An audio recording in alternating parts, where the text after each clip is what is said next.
Coming up on Cannabis Coast to Coast News with Alaina Pinto this week. I think in terms of marijuana, and legalization, I think that should be a state issue, state by state. The way they're doing it in Florida, I think, is going to be actually good. That was Trump, the candidate, in September of 2024, and this week... But we're looking at reclassification, and we'll make a determination over the next few weeks. That was Trump, the president, on Monday, the 11th. So now what? Well, a Republican congressman from Florida, Greg Steube, files a bill this week that delivers on that rescheduling effort. We'll hear from NORML's Morgan Fox. When you heard about this press conference, what was your reaction? Well, I think that my first reaction was it's about time. Plus, the DEA continues its prohibitionist focus with an anti-cannabis campaign and now will turn its focus on the growing concern about China's involvement with their illegal grows. And Massachusetts legislators want to continue to audit the Cannabis Control Commission's mismanagement complaints, including one from a testing lab that it fined for $300,000. Plus, the Women in Cannabis Expo celebrates female leadership in the industry at their annual convention in Reno, Nevada. All that and state reports from coast to coast on Cannabis Coast to Coast News with Alaina Pinto next.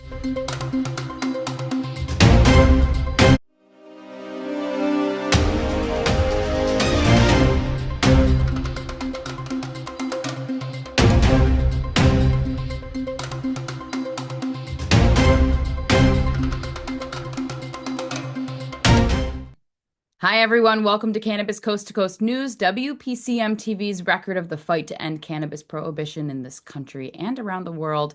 I'm Alaina Pinto. If you want to continue to follow the fight to end cannabis prohibition, this is the place to do that, and you can make it much easier. If you want to, you can download our app for free, and all you have to do is just scan the QR code on the screen, and that will take you to Google Play or the App Store. If you want to search for it, then search PCM Space TV. First up this week, there is renewed hope for federal reform of cannabis laws, or at least the rescheduling effort. For the first time during his presidency, Donald Trump addressed a question from the media on the rescheduling effort of cannabis from Schedule 1 of the Controlled Substances Act to Schedule 3. While the industry would still like to see the plant medicine completely descheduled, a move off the most restrictive classification would be a major win. A week ago, at a news conference about increasing the federal law enforcement presence in the District of Columbia, the president made his first public comment on the possibility of rescheduling. There is reporting that the administration is going to reclassify marijuana. Would that send mixed messages that if marijuana is okay, some drugs are okay, or we're trying to clean up crime? How do they go hand in hand? We're only looking at that. That's early, but somebody reported it, which is fine. We're looking at it. Some people like it. Some people hate it. Some people hate the whole concept of marijuana because if it does bad for the children, it does bad for people that are older than children. But we're looking at reclassification, and we'll make a determination over the next few weeks. And that determination hopefully will be the right one. It's a very complicated subject, the subject of marijuana. I've heard great things having to do with medical, and I've had bad things having to do with just about everything else. But medical and, for pain and various things, I've heard some pretty good things. But for other things, I've heard some. Not exactly an endorsement for the change, but even the mention of this possibility sent the publicly traded stocks in the cannabis industry soaring, and Doug Miller will have more on that in his High on Wall Street segment coming up. But first, let's get analysis from Andrew Behringer in Washington, D.C. I'm Andrew Behringer with the Washington, D.C. report for Cannabis Coast to Coast News. In a high-profile fundraiser recently, President Donald Trump indicated he is reevaluating the federal government's stance on cannabis, suggesting a potential shift in policy. Trump revealed he's looking at a Biden-era proposal to ease federal restrictions on cannabis, which has also been on hold since January, the rescheduling process that we all know and have been following very intently. The pause process is involved hearings overseen by the DEA, but the agency's chief, Terrence Cole, has the discretion to accept, reject, or resume discussions. Now, Cole, known for his conservative background, is expected to follow the White House guidance. No matter what, Trump's position appears influenced by industry lobbying. Cannabis groups have poured money into campaigns and strategists, praising his attention to their issues. However, within his own political base, opinions are divided, with some conservatives opposing legalization, citing concerns over adult use affecting children and seniors. Now, during that fundraiser, Trump described the issue as very complicated, acknowledging potential medical benefits, but raising concerns about adult use consumption. While he hasn't committed to a specific stance, his comments suggest he is weighing economic, political, and social factors. Now, meanwhile, a GOP congressman, Representative Greg Steube, has introduced legislation, the Marijuana 1 to 3 Act, to make the policy change more permanent by moving cannabis from a Schedule 1 to a Schedule 3 under the Controlled Substances Act. Now, that bill would require the Attorney General to reclassify cannabis within 60 days of its passage, potentially solidifying reform despite ongoing debates.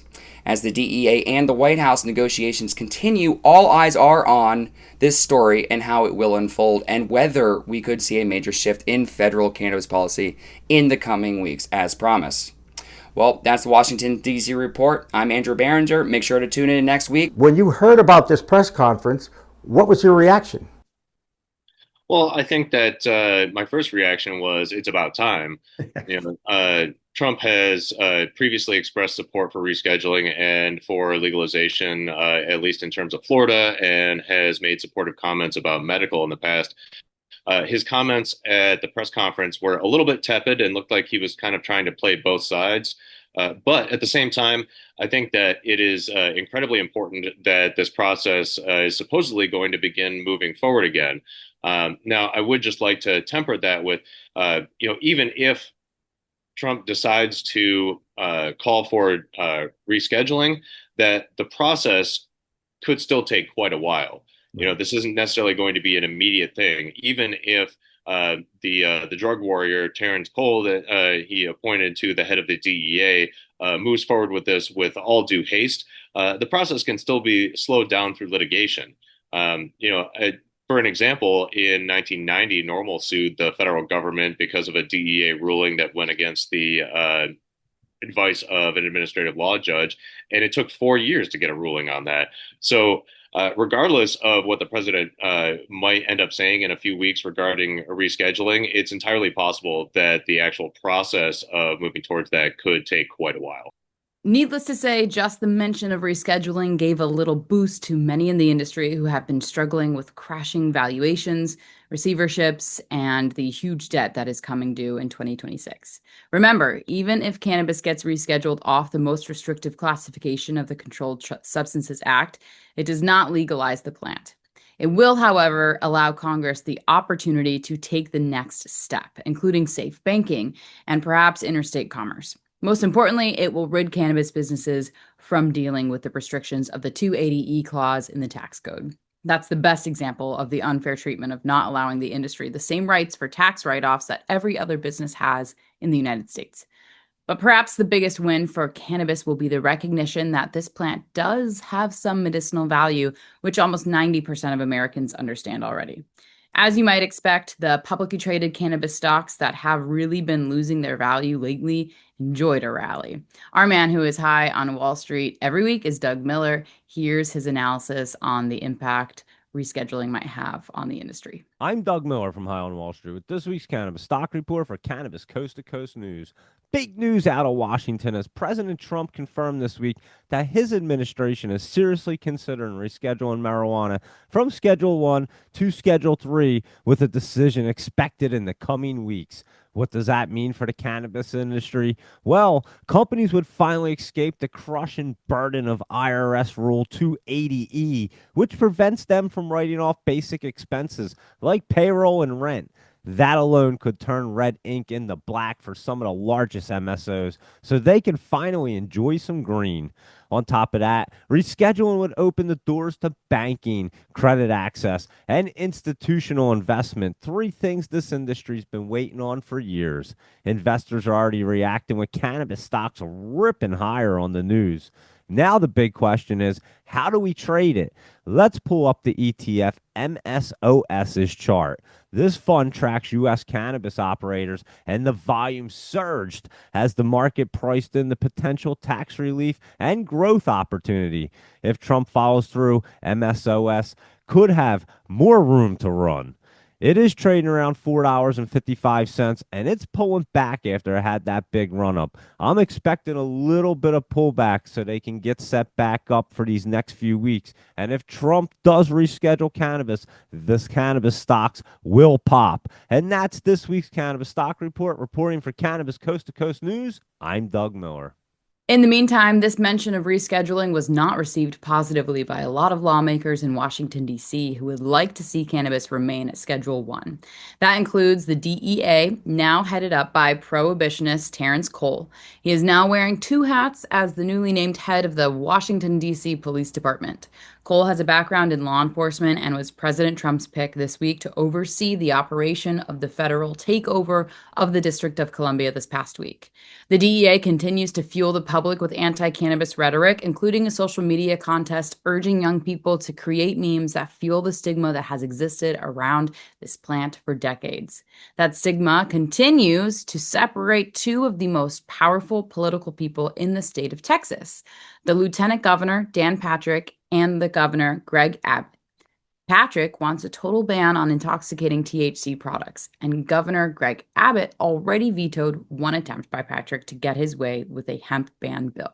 The governor wanted regulation, not a ban. The special session was called for by the governor, and it was supposed to come up with a bill that regulates these products. Well, now a second session might have to be called because Democrats in that state walked out of the state house in protest of another controversy in Texas, this one over redistricting. Those new boundaries would favor the Republican majority in their legislature. Kerry Hinkle is our man in hemp, and he has an update on what is going on in the Lone Star State. This is Kerry Hinkle with Bayou City Hemp out of Houston, Texas, and I am back again with another hemp report for Cannabis Coast to Coast News. This week, the second week of August, we stay in our home state of Texas as the political stage has gone national as the Democrats have left the state, throwing everything in the first special session on the call sheet out the window. Now, interestingly, on Wednesday of this week, we saw the hemp ban bill in the House, HB 5, go through a 13 or 14 hour long hearing process with hundreds of people there to testify, some for the ban, the majority against, including our own CEO was there to testify as well. Now, because the Democrats have left, we understood that this bill was unlikely to get voted out of committee, and that's exactly what happened. The bill was left pending.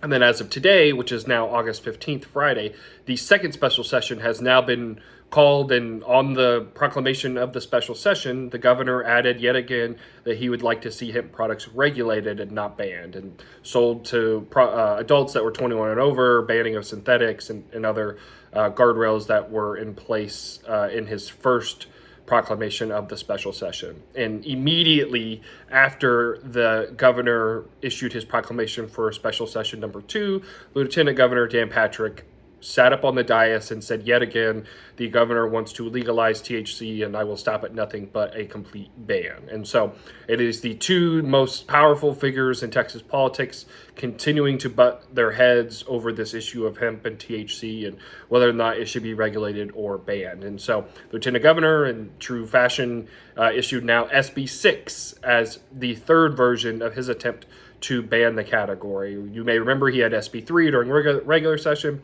SB 5 during the first special, now SB 6. And so, again, we will see as this plays out.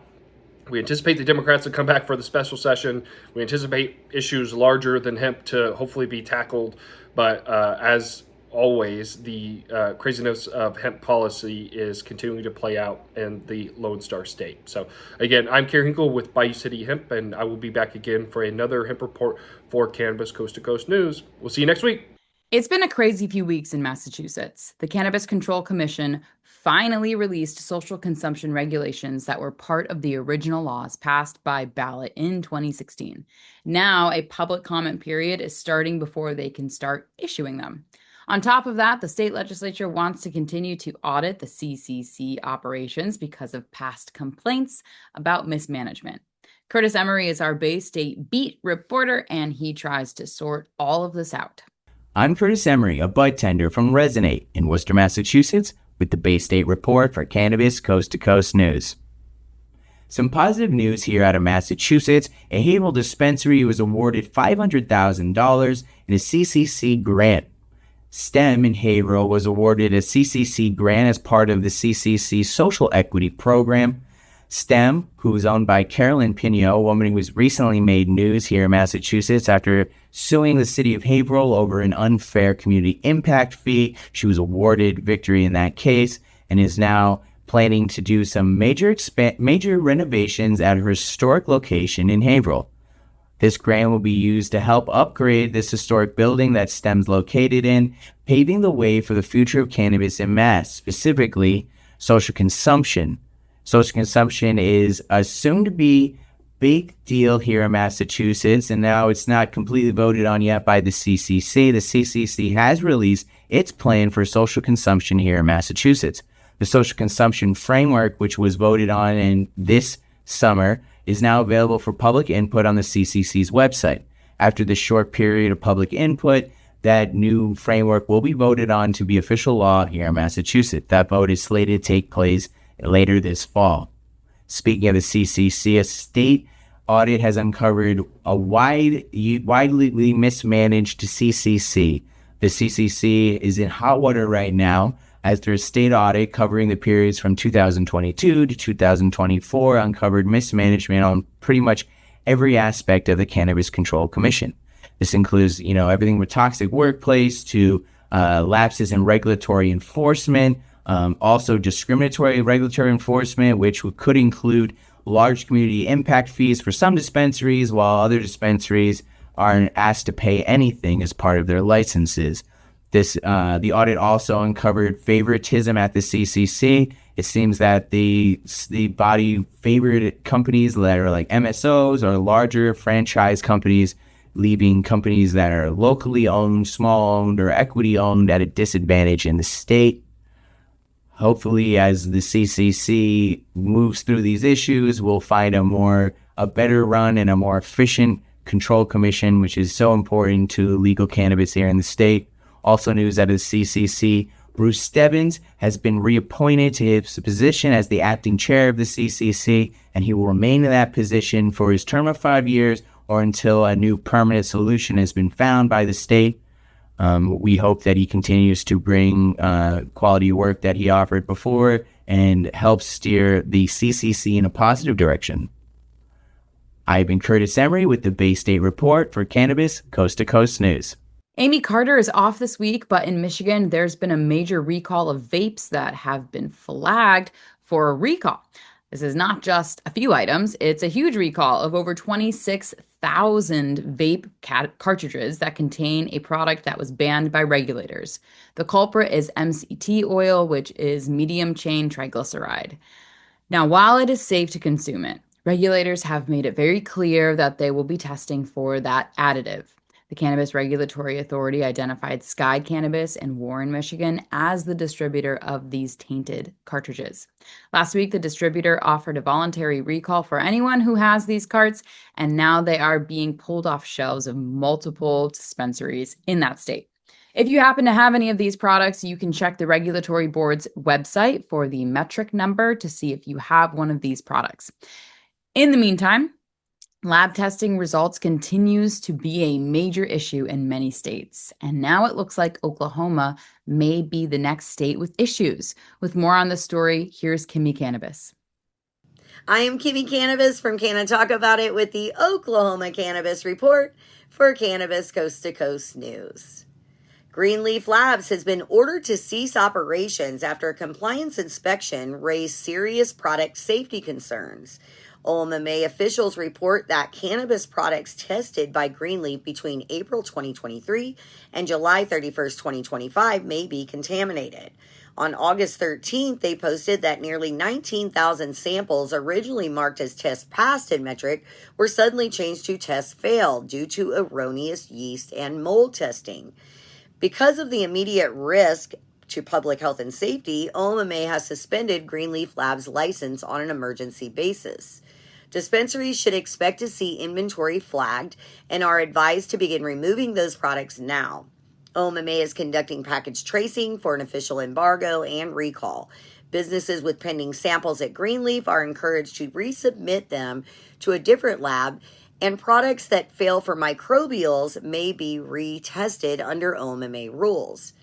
Now, with patient concern in mind, it's important to remember we consume yeast and mold every day. These Greenleaf tested samples had passed under the state's allowable threshold of 10,000.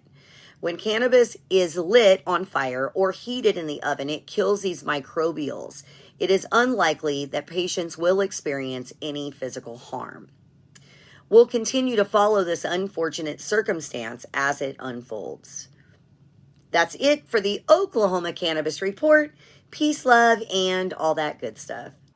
I'm Jennifer Boozer Stewart, reporting from Alabama for Cannabis Coast to Coast News. The election cycle is already heating up in Alabama, and we will be voting for over 400 elected positions across the state between now and November 2026. After the crushing session in 2025, the cannabis industry, along with the hemp industry, are combining forces to do something about this Republican supermajority that seems to want to railroad both industries. The Alabama Cannabis Coalition, spearheaded by Marty Shelper, is vetting all 400-plus candidates across the state, asking how they stand on HB 445, the hemp industry, and the 4 years defunct Alabama Medical Cannabis Commission and Cannabis Program. We will be voting this year, and if one issue seems to be able to bring together the people of Alabama, it's the plant. I don't think they realize the sleeping giant they've woken, and with very little support from outside of Alabama from the national industry, we're kind of on our own here. But we are vetting these candidates, and in partnership with the Alabama Cannabis Coalition, I, along with my radio show, Sweet Home Cannabama, are interviewing as many pro-hemp and cannabis candidates as we can get on the show. So stay tuned every Monday night at 7 o'clock, www.fmtalk1065.com, or on our Sweet Home Cannabama YouTube page. We will be interviewing this week a gubernatorial candidate by the name of Dr. Will Boyd, who is very outspokenly pro-hemp and cannabis and has even published a hybrid hemp program that he would like to implement if he were elected governor. I'm Jennifer Boozer, reporting from Alabama with Cannabis Coast to Coast News. That'll do it for the A Block this week, but we have plenty more state reports for you, including images from the Women in Cannabis Expo this past week in Nevada. Hundreds of attendees networked and learned about ways to combat the stigma that this industry continues to deal with, and salute and recognize many female leaders in the industry. In fact, one of our correspondents won an award for Best Canna Mom, and we'll tell you about that when Cannabis Coast to Coast News continues after this break.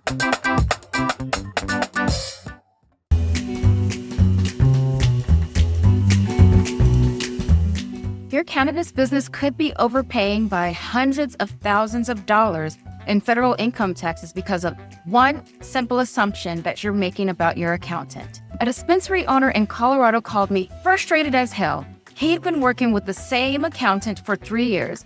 His accountant said, "What's 471C?" Here's what the ignorance of that accountant was costing this business owner: $180,000 every single year for 3 years. 471C has been around since 2017. We're talking about an 8-year-old tax provision that many cannabis CPAs don't fully understand. 471C is one of the most complex and highly debated tax strategies in the cannabis industry. If you want to make sure you're not leaving any money on the table, I'm offering free 471C reviews this month. Link in the description.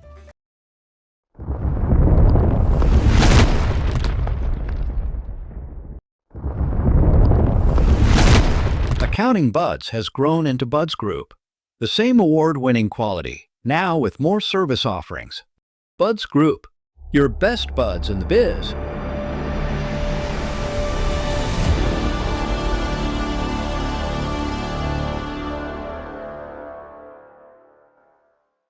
Looking for PR that over-delivers on expectations?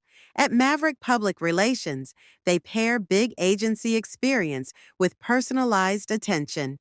From launching award-winning brands to securing top-tier media hits, their data-driven communications team helps visionary leaders and entrepreneurs rise above the media noise. Maverick PR is responsive, collaborative, and relentless about results and ROI. Visit themaverickpr.com and make headlines together. If you want to make history, if you want to be part of history, if you want to say you helped legalize marijuana in America, now is the time to join us.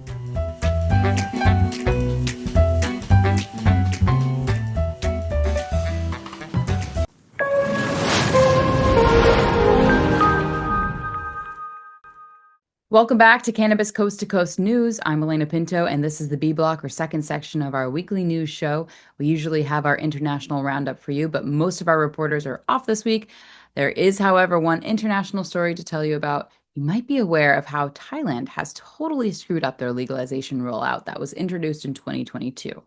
In the beginning, that government sent out seedlings and plants to all of its citizens. And now, with a new government in place, they have recriminalized cannabis.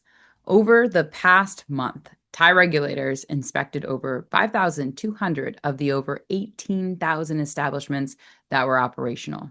The results from this crackdown were pretty alarming. 724 licenses were suspended, 129 licenses revoked, over 1,000 businesses were closed, and 33 citizens were arrested for smuggling cannabis out of the country. Thailand's experience is the polar opposite of Canada, where a report was released this week concluding that 8 of 10 cannabis purchases are from legal licensed dispensaries. Our lone international report comes out of Canada this week with Debi Facey. This is Debi Facey with the Canadian Coast to Coast Cannabis News Report. So we have upcoming this week, or I still want to say next week, is the Dab Masters event, which is on August 23rd, 2025 here in Toronto, Ontario, where it is going to be good times, great hash times, but it's going to be an event where not only golf is involved, but some awesome concentrates and some awesome friends. So look out for that, especially for the footage, and me there. Next, what we have is Lake and Bake, which is going to be August 24th, located in Toronto, Ontario, which is also a interactive event. It's going to be 3 hours on land where you're able to meet and greet with most of the brands that are going to be coming on board of the yacht. And then following that, it's going to be a 4-hour ride throughout the the Toronto, I want to say, our harbor, and to enjoy some nice high fun. This is also going to be an event that I'm going to be covering, so please make sure that you stay tuned and excited for that. But when it comes to any news, what we have is Uxley and Organigram making their mark when it comes to their domestic moves. And when it comes to MediPharms, they have also been strategically placing themselves in the U.S. market, so they're able to expand that well. This is Debi Facey with the Canadian Coast to Coast Cannabis News Report. Peace. One more news item out of Canada. THC-infused beverage company High Tide has purchased a 51% stake in Remexian Pharma, a German company that is headquartered outside of Berlin.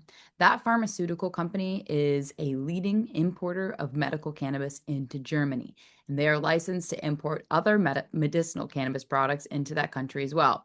Germany is responsible for 33% of all cannabis exported from Canada. Now let's go to Illinois to hear from Mark Allen, the Chicago clone guy. What's up, everybody? I'm Mark Allen, the Chicago clone guy.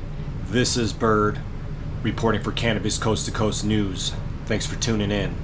Lots going on as always. The state is actually in the process, actually August 11th with the opening date, the state is giving out loans, forgivable loans to cannabis grows, cannabis infusions, dispensaries, some existing. So $40 million they're distributing, to all these different individuals. They're starting with the social equity owners first. There is a limit on what they get, so who knows how much it really helped. But on a side note, they just are giving out $40 million.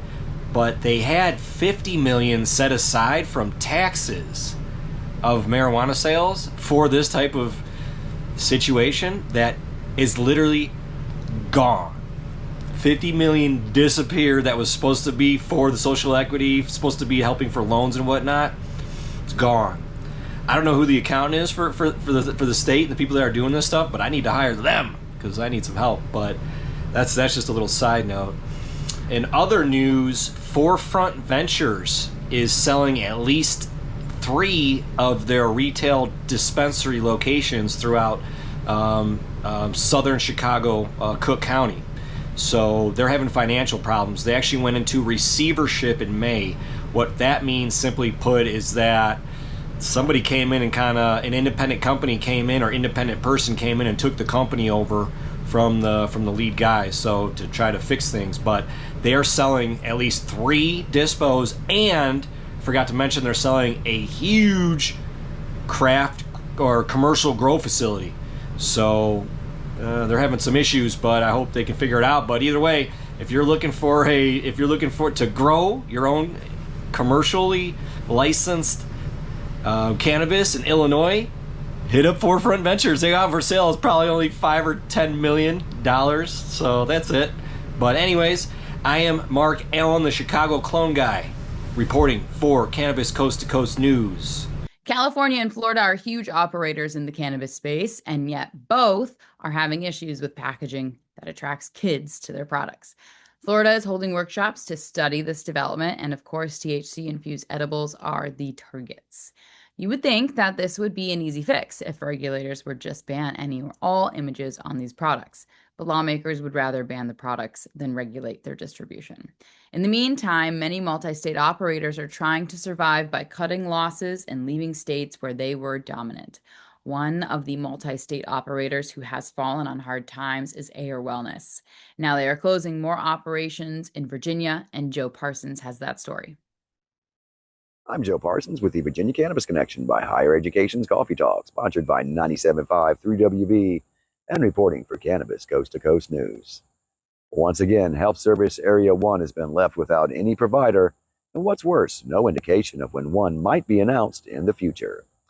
HSA 1 has been the most ignored in the Commonwealth since 2020, when the medical market was first announced. PharmaCann was the first provider awarded to cover the area, but they couldn't get their operations and permits in order, so they had their license revoked. A legal battle then ensued for years, and the patients of Charlottesville and many other parts of Central Virginia were the real victims. Then, last year in September, I was happy to report that Ayr Wellness from Florida won the super expensive conditional license, and finally, operations in 6 new dispensaries were going to be opened in the region. Ayr reps told me they would keep me informed, but as the year went by, they grew silent. Well, as reported last week by Tina Tasaka, Ayr Wellness is now selling assets in 6 states and is decreasing, or more like eliminating, the bulk of the company.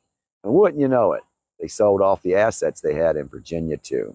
Meaning, HSA 1 is now left in the dark, and now the VCCA will have to start the entire process of finding another MSO completely from scratch. Ayr Wellness paid over $13,000, and in total, the Commonwealth took in over $700,000 for the process. So I'm sure the VCCA doesn't mind. However, the patients that have no close access to the plant medicine will have to wait even longer.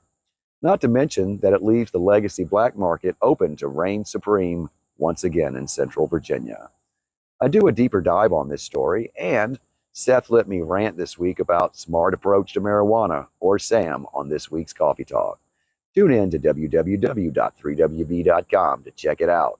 It was a lot of fun to do a rant episode, so don't miss it.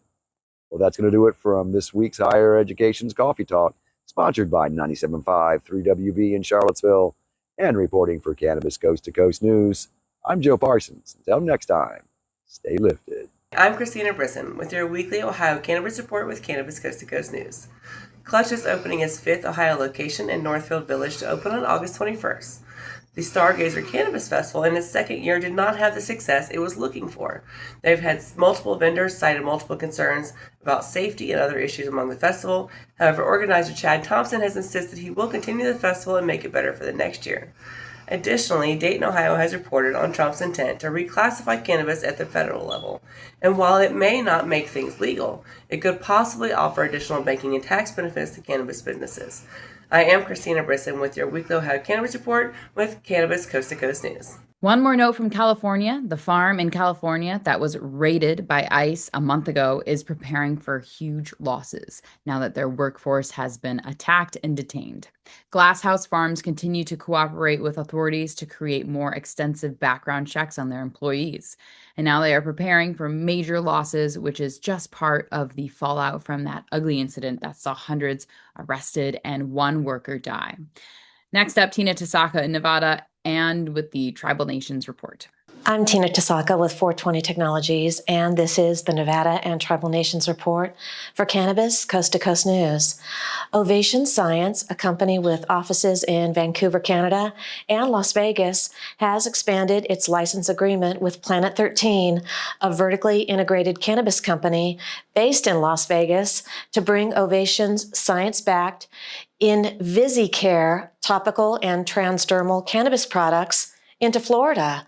Under the new deal, Planet 13 will distribute these products across its 33 dispensaries in Florida, leveraging its powerful retail footprint in the largest U.S. medical cannabis market, projected to surpass $2.5 billion in sales in 2025.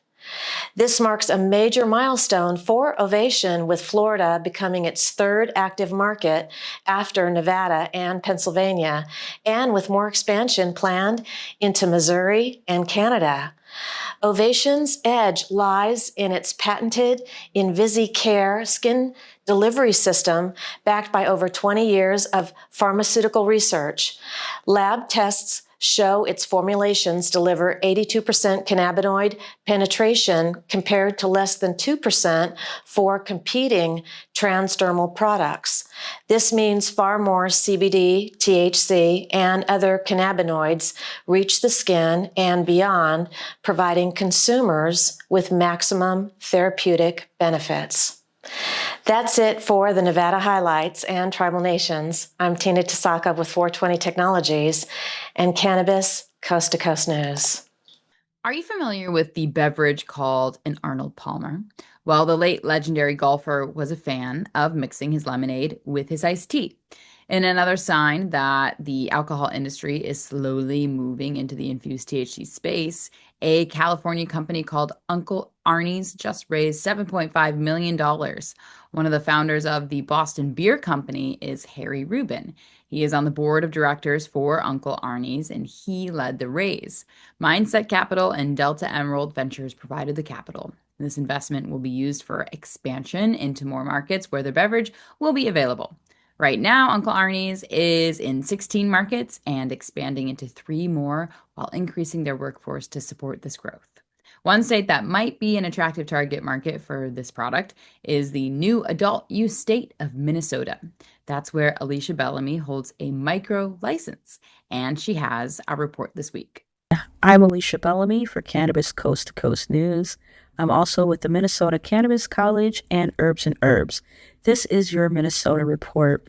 Governor Tim Walz announced that he is making Eric Taubel the interim executive director of the OCM, the permanent executive director of the OCM. He's been interim since January of 2025. We also have Albert Lee in the news again. Last week I reported that Jacob Schlaker was denied access to his dispensary by the city council of Albert Lee, but now they've let 2 other micros go forward. That is the Black Husky and Matchbox Farms. We also are looking forward to the Green Equity Summit that happens August 18th, 19th, and 20th, and that will have members of the OCM, capital raisers, and it will feature a storytelling symposium. Don't want to miss that. We also have the Doobie Dabbler coming September 5th. I am Alysha Bellamy with your Minnesota Cannabis Coast to Coast report. There will be a new reason to attend MJ BizCon in Las Vegas this December. That huge convention continues to expand and diversify its attractions and now will welcome a coast-to-coast competition called the MJ Bowl. One of the most respected professional review platforms is the Buddhist.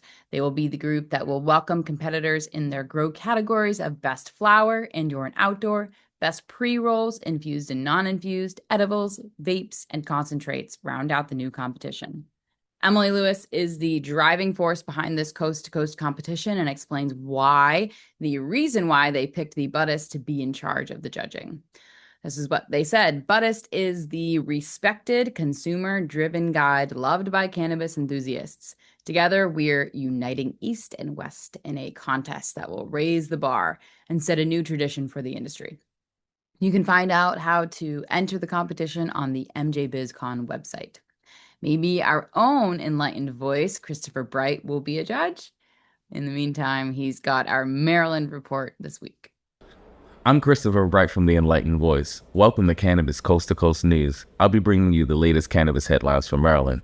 In Harford County, Maryland, over $554,000 in cannabis tax revenue is being distributed as grants to support community projects. The funds, part of Maryland's Community Reinvestment and Repair Fund, aim to benefit low-income, historically disadvantaged areas. Recipients include the Hope Center receiving $40,000 for community feeding programs, and Harford County Public Schools awarded $80,000 for a Boys to Men mentoring program at Joppa High and Magnolia Middle Schools. Other grants support initiatives like after-school STEM programs, job training, suicide prevention, and youth enrichment programs. County Executive Bob Cassilly says these investments focus on mentoring youth and building stronger, safer communities throughout restorative development. That's all that I have for this week's Maryland Cannabis Report. I'm Christopher Bright from the Enlightened Voice reporting for Coast to Coast News. Now we turn to New Jersey, where social consumption lounges are finally open in Atlantic City. Of course, there's already some controversy about public consumption on the boardwalk. Law enforcement are already more visible, policing that area to discourage the public habit of firing up. The good news is that at least they aren't busting people for possession anymore. Jill Goldsberry has our Garden State Cannabis report this week. The lounges in New Jersey are open. And in fact, Ginseng, which is located in Mercantville, just 20 minutes outside of Philadelphia, recently had their grand opening event on August 15th, this past Friday. They're now open Friday and Saturday from 12 noon to 9 p.m. and Sunday from noon to 5 p.m. And the dispensary plans to expand that to a work week, and we'll keep you posted on when that happens. So like I said, they just had their grand opening, inviting bud tenders and industry to come out and celebrate for their big grand opening right there in Mercantville, New Jersey. And as you said, the police are already on top of it. In Atlantic City, for example, they have vowed to crack down on anyone indulging in cannabis outside of lounges. So they're looking at people on the boardwalk because they've gotten so many complaints about it from people who are, very upset about the fact that there is outdoor smoking. So the police have handed out 22 summonses so far, and they're saying that this is apparently working because they're receiving far fewer calls in the last few weeks and far fewer complaints on the boardwalk. So note to anyone out there, if you are indulging in cannabis in Atlantic City, make sure that you are in a safe space. And in other news, just out of Atlantic City as well, NECAN, the conference is coming up. And if you are a women-owned brand or women-owned business in the cannabis industry, you'll want to be there for the Blunt Brunch programming, which is happening at NECAN on September 5th. And that is a Friday in the Women's Lounge. So hopefully we will see you there. I'm Jill Goldsberry with Coast to Coast Cannabis News with the New Jersey Report. Thanks for watching, and I'll see you next time. And finally today, we get to salute one of our own. The Woman in Cannabis Expo in Reno, Nevada this week held their competition for Best of Awards. There were quite a few categories, including Best Advocate, Best Entrepreneur, Best Role Model, Best Chef, Grower, and many others. We want to congratulate our Michigan correspondent, Amie Carter, for taking home the title of Best Canna Mom. Amie is a tireless advocate for moms everywhere who advocate for the rights of access to cannabis plant medicine for their children. Amie's now 18-year-old son, Jaden, is challenged by autism. For years, Amie has been trying to do the right thing by getting Jaden his medicine during the school day. But of course, by law, she has to sign him out of school, drive 1,000 feet away from the school to give him his medicine to keep his outbursts under control for the duration of the school day. It's hard to believe, but that is frowned on by many of the lawmakers who just don't understand the powerful benefits for kids who are stricken by cancer, Crohn's, and epilepsy. Moms have no choice but to advocate for their children to have the right to the medicine, not the vilified drug that many of our lawmakers categorize cannabis.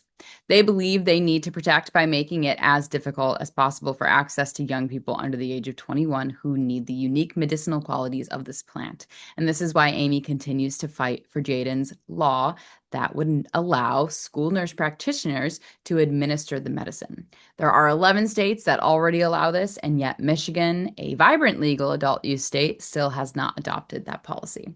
On behalf of the entire Cannabis Coast to Coast News team, we congratulate Amie for her dedication to the cause and to her family. I'm Dina Nagib with Grass Goddess Consulting, reporting for Cannabis Coast to Coast News. I have a special report today. I'm here at the Women in Cannabis Expo with Brooke Westlake. Can you talk a little bit about what we're here doing today? Yeah, so this is our 6th show. We are just fulfilling our mission of connection, inspiration, and learning for women in cannabis.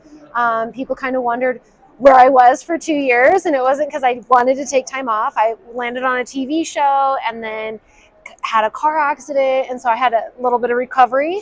But we put a board together, and they were like, let's do this. Like, we're ready to go. We found a permanent home. So we're bringing women together. We have a schedule that's amazing with 12 panel discussions, so 6 each day, and 6 speakers, 12 total, 6 each day. So we are just connecting, inspiring each other, and learning together. It's been amazing. It's really been jam-packed with so many women from different aspects of the industry that are sharing so many different things. This is my first time coming to this event, but I know, Brooke, you have big plans for the future as well. Can you talk about that a little bit? Yeah, so definitely next year, because people have been waiting, like, where did she go? Brooke puts together such a great show. So we already have our dates for next year, and I can say what they are because this is going to come out after I announced tonight. So the 19th and 20th of August, 2026, we'll be back here at the Convention Center here in Reno. They said, we welcome you with open arms, and as a lot of us know in this industry, can be quite difficult. So to have a convention center say, yeah, like, bring the women down here, have your event, have your award ceremony. This year, we're giving out 67 awards. It's the largest amount that we've ever done. So I can only imagine what that's going to look like next year. I imagine there's probably going to be an influx of probably 10 or 20 more with my board. And so we're just going to keep growing and glowing together. That's amazing. And I just have to echo what you said about this convention center welcoming us, because they really just have been so generous. And, you know, we sometimes like to consume a little bit while we're here and no issue at all. So it's really been a special place that you've created, and so glad that you've had this partnership. Thank you. It's, all of us business owners know that it can be very difficult to be in the space. So when you find a company or a product or somebody willing to work with you, you really take that into consideration in everything that we do. And we want to be able to continue to do what we do. And we can't do that without having really great partnerships or companies or convention centers that we can work with so that we can grow more. Absolutely. Anything else you want to say before we end? I can't wait to release all the names of the winners for everything. That's going to be really exciting. And we will actually have our theme out for next year because I said the dates. We're going to have our theme probably decided in about a week and a half. So we are ready to go for 2026. So if you have FOMO, you missed out this year, and you're like, oh my gosh, I want to be there next year. You have 365 days right now. I don't want to hear excuses that you can't make it. You have 365 days to plan to come to be at Women in Cannabis Expo next year. Come connect, come inspire, come learn from all these amazing women. We're all learning together. I've been on this journey for now 6 years, and I love meeting women that have been in it longer. I love meeting the new women that are coming in, and ultimately my job is done if I've made meaningful connections for other people here. Well, I've definitely met some amazing women, and I'm really excited that I got to spend the time here. And you may have just spitballed the potential theme for next year on stage. I think I heard something, but we will see. Well, I'm really excited to have the award show and see who all the winners are. I can't wait for that. That's still coming up. And before I close, I just want to shout out our cameraman who's filming us now. Yes. Brian Holler from the Beard Bros, one of the sponsors here for Women in Cannabis Expo, and one of the amazing allies and men that we have here with us. So Thank you so much. We appreciate your company. We appreciate you and everything that you guys do. Thank you. Well, thank you so much, Brooke. And I'm Dina Nagib with Grass Goddess Consulting for Cannabis Coast to Coast News. That will do it for this week's Cannabis Coast to Coast News. I'm Alaina Pinto. Remember, it's a whole new world of weed out there. Consume it responsibly, and we will see you next week.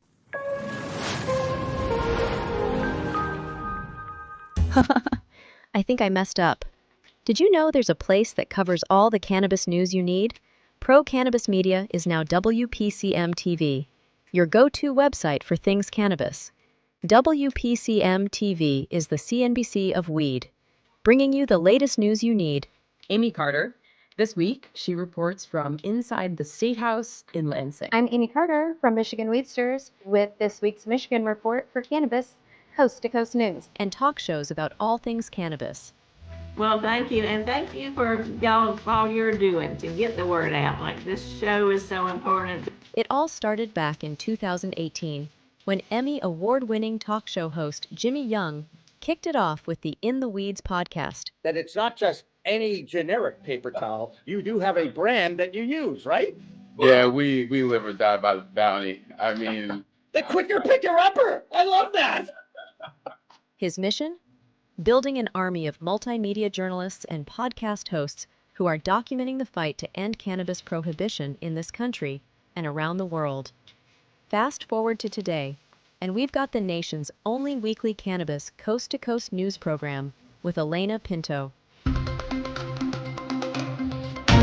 Hi, everyone. Welcome to this week's Cannabis Coast to Coast News, WPCM TV's weekly production of the fight to end cannabis prohibition in this country and around the world. I'm Alaina Pinto. Delivering the nation's only TV news-style program. Since June 2021, WPCM TV has racked up over 1.3 million views with 17 million impressions and picked up over 16,000 subscribers on YouTube alone. Now we even have our own app. For more information, contact the team at WPCMTV.com.